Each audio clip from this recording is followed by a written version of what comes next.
is that as we journey with Jesus, like there has to be some changes or some milestones or some things that happen along the way that deepen your relationship with him, that grow your relationship with him. Just as Mary and Joseph had to sort of adapt their relationship to Jesus, and even as Jesus is growing in his relationship with them, there's some things that change in our life as we journey in discipleship.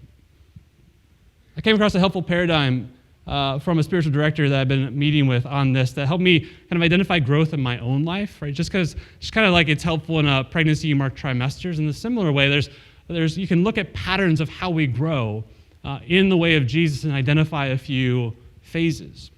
And this is kind of how our relationship with God changes over time. There's shifts that happen, and there's things that we can do to grow in those shifts. Where many of us begin, the first stage of where many of us begin in our relationship with God is like a parent, and we're like a child. We are very dependent on God, and we aim to please God primarily through our obedience. We read the scriptures and we try to put it into practice. We try to obey, and in this stage, we are open and receptive. We're learning lots of new things. We're like a kindergarten who's just like taking in everything. And the best way that we grow in this phase is by being in a community where we're learning.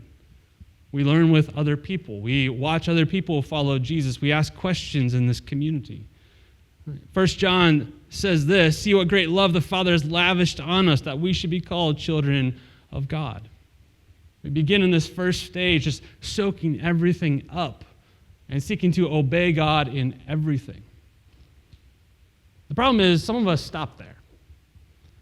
And what happens when you stop here is that you can slowly begin to think of God just as sort of like a moral dictator. He just tells me to do things and I obey. Or we sort of flip that around and say, if I do good things, then God will love me. If I do X, Y, and Z, then God will be pleased with me. And so it creates sort of this distance between us and God. And so we have to then grow into the second stage of our relationship with God, which is where God is like our master and we are like his servant. In the second stage, we oftentimes are very active in discipleship. We are giving, and we're going, and we're serving. We're doing lots of really good things. We maybe have found a mission or a place to serve, and we get active doing that. The way that we grow in this phase is by actively serving. You find a place to give. You find a role, or you discover your spiritual gifts. We express our love to God through our service to him, maybe in an active role in the church, or by volunteering in a particular ministry, or various roles of leadership or influence. This is often a very fruitful time in our discipleship.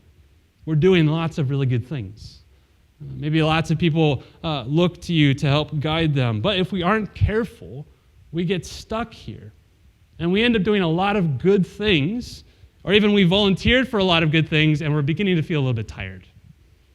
Our vitality in our relationship with Jesus has maybe gone down a little bit. We're everywhere, and so we're nowhere.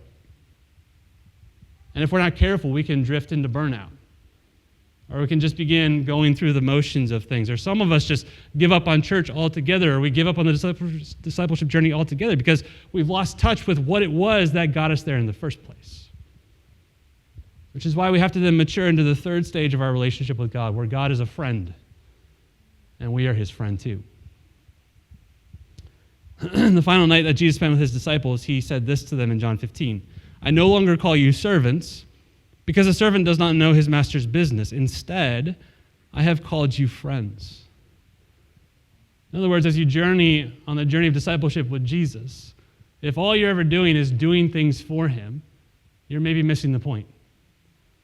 That what he wants in you, what he wants to form in you, is a companionship, like a friendship, a presence that is there in good times and in bad.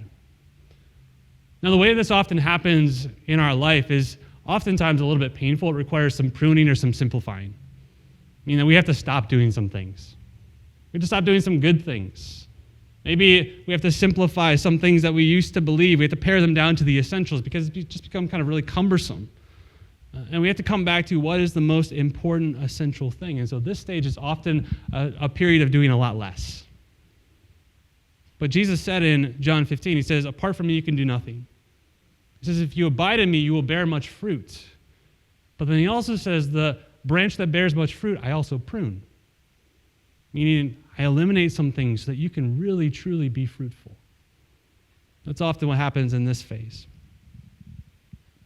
And if we are willing to walk through that painful phase, walk through that paring down phase, then the last stage of our relationship with God is where we now interact with him as a beloved to a beloved.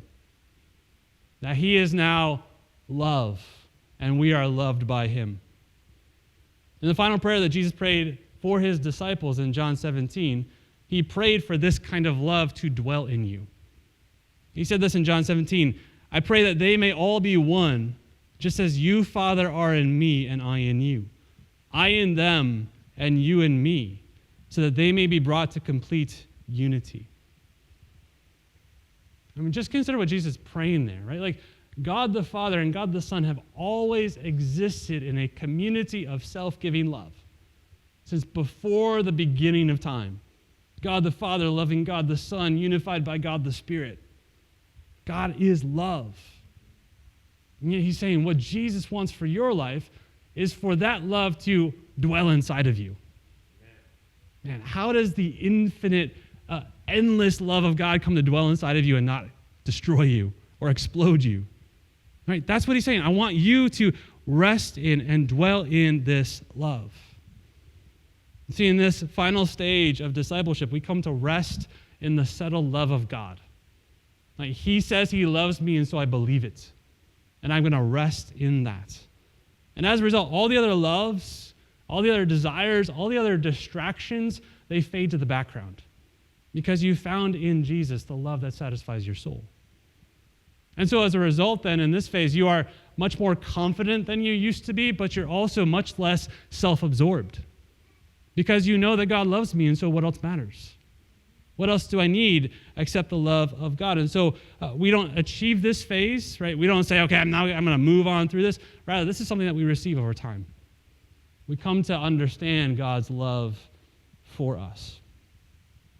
Now, as you just think through those four relationships, which one most describes how you interact with God recently? Is God a parent that you look to give you instructions and guidance? Is he a master that you serve and you give and you actively try to offer works to? Is he a friend or a companion to you? Or is he a lover of your soul? See, each one of these are important stages in the journey with Jesus. And so the purpose of this is not to go to your house church community this week and say, I'm a stage 3, you're a stage 2. You're missing the point. It's also not to look at your own life and say, man, why am I not there? Right? Just like we have trimesters to mark the growth in a pregnancy, right? The baby doesn't care what trimester they're in. Right? That's for us to help understand what's going on. In the same way, this is just helpful for you and helpful for me to say, okay, is the primary way I'm interacting with God really just as kind of a servant to a master? That I need to be consider the fact that I need to make sure I'm leaning and I'm resting and I'm pruning. I'm not getting too busy that I'm missing out on the heart of discipleship. Am I primarily looking to God to teach me how to live? I need to make sure that I'm finding a place to give back. Right? So each one of us is at a different phase, and like all growth, none of this is like a straight line up and to the right. Especially in relational growth, right? It's bumpy. And there's going to be some areas of your life, some parts of your life, some parts of your story that you're further along in growth than other areas.